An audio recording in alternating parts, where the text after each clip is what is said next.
আজ হচ্ছে শনিবার। ঘুম থেকে উঠেছি এই কিছুক্ষণ আগে। উঠে ব্রাশ করে একটু এখানটাতে বসলাম। এত সুন্দর হাওয়া এইখানে, খুব ভালো হাওয়া দিচ্ছিল, তাই ঘরের সব জানলা দরজায় খুলে দিলাম। প্রকৃতির সৌন্দর্যের কাছে আর কোনো কিছুই সুন্দর হয় না। আমাদের এই ফ্ল্যাটটাতে ভীষণ হাওয়া, আর আমার এখানে একটা উচ্ছে গাছ হয়েছে।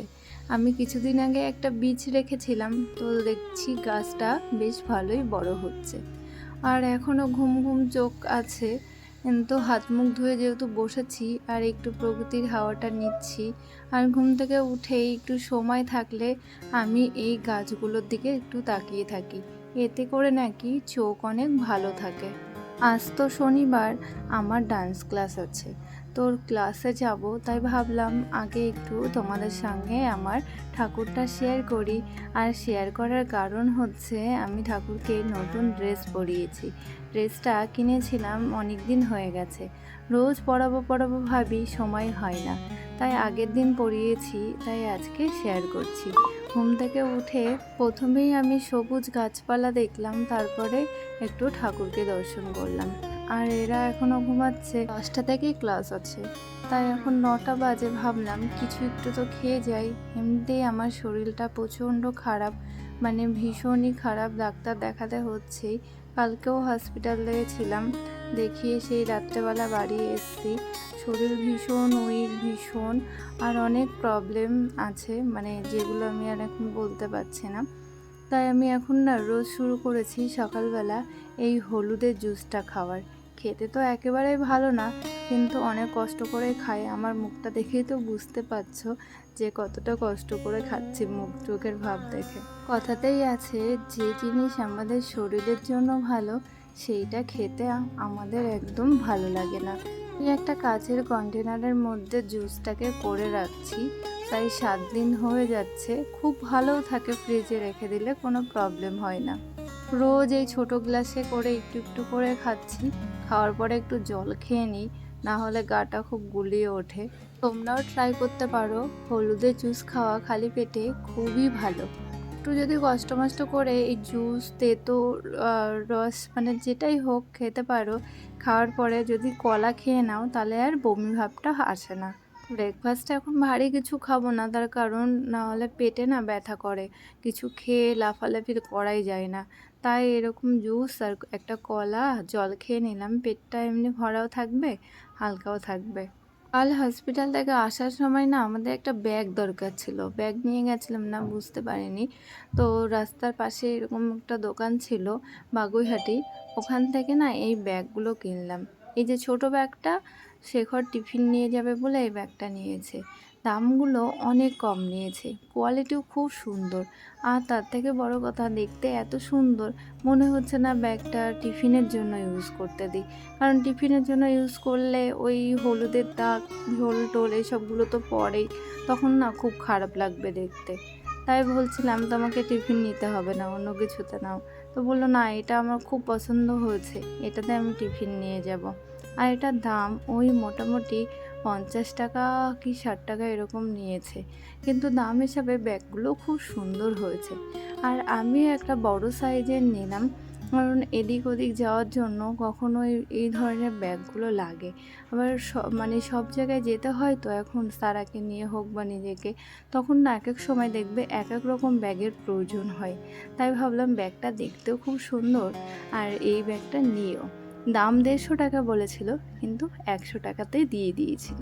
নেওয়ার সময় জিজ্ঞেস করেছিলাম যে এটা টেকসই আছে তো, বললো হ্যাঁ, খুব ভালোই চলবে। দেখেও মনে হলো ভালো চলবে। এই যে হ্যান্ডেলগুলো, এগুলো লক করা আছে। লক মানে যে সেলাইটা, সেই সেলাইটা লক সেলাই আছে। তো জানি না এখন কেমন চলবে, ইউজ না করলেও তো বুঝতে পারছি না, তবে দেখতে আমার বেশ সুন্দর লেগেছে, আর দামগুলো অনেক কম ছিল। আমি এখন যাব ক্লাসে, তো সারাকেও নিয়ে যাচ্ছি ক্লাসে, না মানে শেখর বলল কিছু বাজার করব, তো বললাম ঠিক আছে তাহলে চলো। ওকে বলছিলাম যে তুমি বাইক নিয়ে চলো, আমি স্কুটি নিয়ে চলে যাই, নাহলে আসার সময় আবার তোমাকে যেতে হবে, নাহলে আমাকে হেঁটে আসতে হবে। তো বললো আমি আসার সময় নিয়ে আসবো তোমাকে। ক্লাস থেকে আমি চলে এসেছি বাড়িতে, আর এবার চেঞ্জ করব, করে তারপরে হচ্ছে কাজবাজ করব। তো মাথা ঘুরছে, একটু গুলমুন্ডি জল খাওয়া দরকার, কারণ এত রোদ্দুর না, এই রোদ্দুরে আমার প্রচণ্ড এই প্রবলেমটা আছে মাথা ঘোরার। তো চেঞ্জ করে নিই, ফ্রেশ হয়ে নিই। স্নানটা এখন করবো না, রান্নাবান্না সব কিছু কমপ্লিট করে স্নান করবো না। রান্না করতে গেলে না তখন এত অস্বস্তি লাগে, তারপরে একটু স্নানটা করলে ফ্রেশ লাগে। বাজারের ওপরে আমাদের ডান্স ক্লাসটা, কিছু জিনিস দরকার ছিল সেখানে নিতে ভুলে গেছে, তাই আমি সেগুলো নিয়ে আসলাম। একটু ধনে পাতা আর একটু হলুদ। এই যে হলুদের জুসটা খাচ্ছি না, এই জন্য বেশি করে আনলাম। এটা একবারে জুস বানিয়ে রাখবো।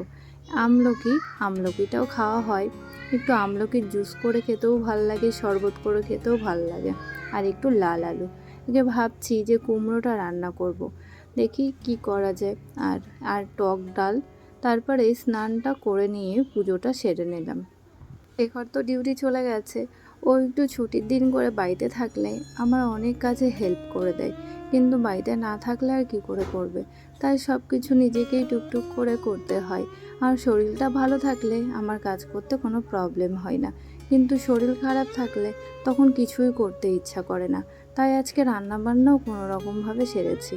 পুজো দেওয়ার পরে এইভাবে প্রত্যেকটা ঠাকুরের পায়ে ফুল দিয়ে সাজিয়ে দিতে বেশ ভালো লাগে। আসার সময় ফুলও নিয়ে এসেছিলাম, কিন্তু ফুলগুলো না কেমন নেতিয়ে গেছে। যেমন জবা ফুলটা পুরোটাই নেতানো লাগছে। একটু টাটকা টাটকা ফুল দিলে কিন্তু বেশ সুন্দর লাগে, তবে টাটকা ফুলটা একদম সকালবেলায় ভালো পাওয়া যায়। আর এই যে লক্ষ্মী ঠাকুর সকালে দেখিয়েছিলাম, তখন কিন্তু মাথায় এরকম ওড়না ছিল না। আসার সময় একটা দোকান থেকে ওড়না কিনে নিয়ে আসলাম, আর ঠাকুরের নিচে পাতার আসনগুলোও খুব সুন্দর হয়েছে, তাই স্নান করে এগুলো সব পেতে দিয়েছি। আমার পুজো কমপ্লিট হয়ে গেল। এবার আমি আর সারা খাওয়া দাওয়া করে নেবো। খাওয়া দাওয়া করতে বসে গেলাম, এখন ওই 3-4 বাজে।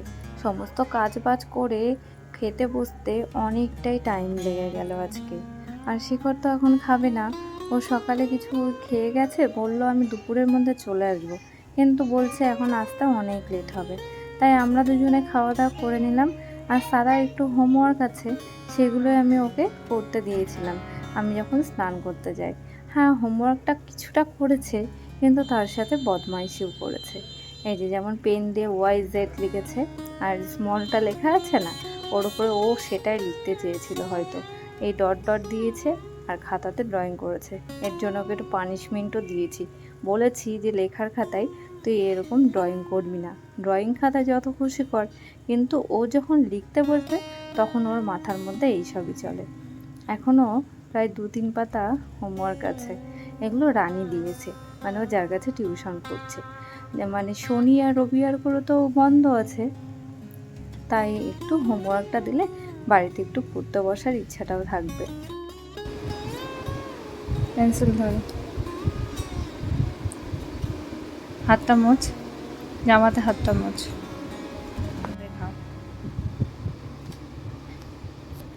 আবার ঠিক আছে, ABCDEFGHIJKL MNO, এমটা এই পর্যন্ত হবে। হ্যালো, এখন হচ্ছে অনেকটা রাত হয়ে গেছে, আমাদের ডিনার হয়ে গেছে। যা যা রান্না ছিল সেগুলো ছিল, তাই সেগুলোই আমরা ডিনার করে নিয়েছি অনেকটা তাড়াতাড়ি। তো এখন আর কি আমাদের এখানে প্রচণ্ড মেঘ করেছে, ঝড় হচ্ছে আর বিদ্যুৎ চমকাচ্ছে। বৃষ্টি এখনও 2-1 ফোঁটা করে পড়ছে, খুব বেশি এখনও শুরু হয়নি। তো কারেন্ট তো চলে যেতেই পারে, বলা যাচ্ছে না। যদি আরও খুব ঝড় বৃষ্টি শুরু হয় তাহলে হয়তো কারেন্ট চলে যাবে। তো আজকে সেইভাবে শেয়ার করতে পারিনি সব কিছুই। আসলে আমার শরীরটা একদমই ভালো নেই, কালকে এই কটা দিন শুধু হসপিটাল বাড়ি করছি, তো ওই জন্য ভালো লাগছে না। সেইভাবে কোনো শর্ট ভিডিও বলো, লং ভিডিও বলো, সেইভাবে কিছুই করা হচ্ছে না। তো শরীরটা একটু ঠিক হলে আবার ঠিকঠাকভাবে কন্টিনিউ করব। তারপরেও হচ্ছে আমার ফোনটা নষ্ট, মানে প্রবলেম আর প্রবলেম চারিদিকে। এবার চেক করো, সাউন্ড আসছে কি করে ওই ওটা অফ করে দিয়েছি। ফোনে এত প্রবলেম হচ্ছে, এডিট করছি, পুরো ভয়েস দিচ্ছি, লাস্টে গিয়ে দেখছি ভয়েস নেই, কাউকে ভয়েস মেসেজ পাঠাচ্ছি দেখছি সাউন্ড নেই, মানে এইরকম চলছে। ক্যামেরা কেঁপে কেঁপে ইয়ে হচ্ছে, কত রকম প্রবলেম যে হচ্ছে। আমি কি খাচ্ছ? নুকুল দানা। এতক্ষণ ছাদে ছিলাম আমরা, এই যে ছাদে দৌড়াদৌড়ি করেছে। ওই দেখো, জ্বালাটা আটকে দাও, আটকে তো সারা, ধুলোবালি ঢোকে, প্রচুর ধুলোবালি ঢোকে। কি ফেললি? পর্দাটা দিয়ে দে, পর্দাটা দিয়ে দে। দেখ মেঘ কেমন ডাকছে। একটা কাজ করার ছিল, সারার সব বইগুলোয় স্টিকারগুলো লাগাতে হবে, লাগিয়ে নামটা লিখতে হবে।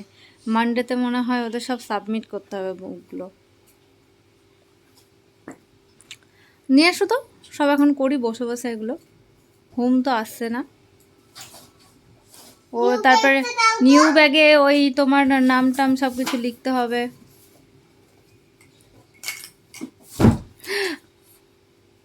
এত ভারী, আর তুমি ওইভাবে ফেললে খাটটা ভাঙলে তখন কি করবা? ঘুমাবে না? খাটে যা জিনিস আছে, খাট ভাঙলে আর আমাদের থাকার জায়গা হবে না। এটা ওর মধ্যে ঢুকে দেওয়া, এটা আবার চলো। না না, হবে না। নার্সারি নার্সারি হোয়াট না দে যে হ্যাঁ পাগল, আমি লিখতে আমার কি কষ্ট। তা ঠিক, লিখে দেওয়া, লিখে দেওয়া।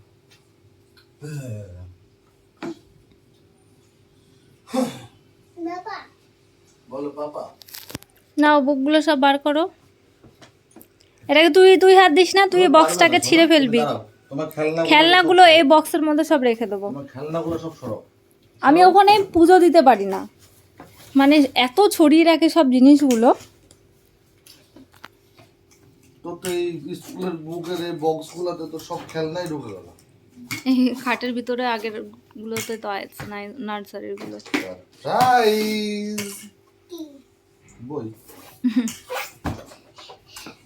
সারপ্রাইজ বস্তা। এই আরেকটা বক্সটা বলিনি, বক্সটা তোমার আরেকটা বক্স ওই যে বাইরে ওই এসি আউটারের ওই ওপরে রয়েছে, রেখে দিয়েছি যদি হ্যাঁ কোনো এমার্জেন্সি কিছু লাগে। কিন্তু এখনো পর্যন্ত 1 বছর হয়ে গেল লাগেনি, যেই ফেলে দেবো সেই কাজে লাগবে। দাও, আই কার্ডটা রেডি করতে হবে।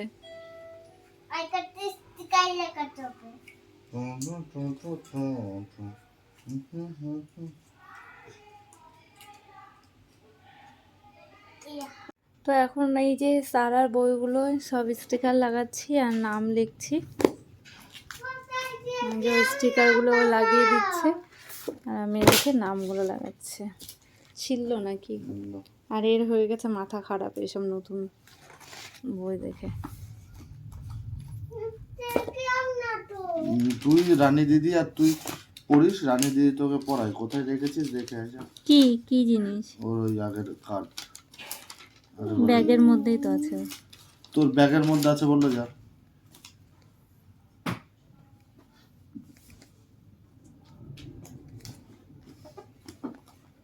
এটা কি এখনকার সব বইপত্র পড়ার? নিচে নিচে নিচে রাখ।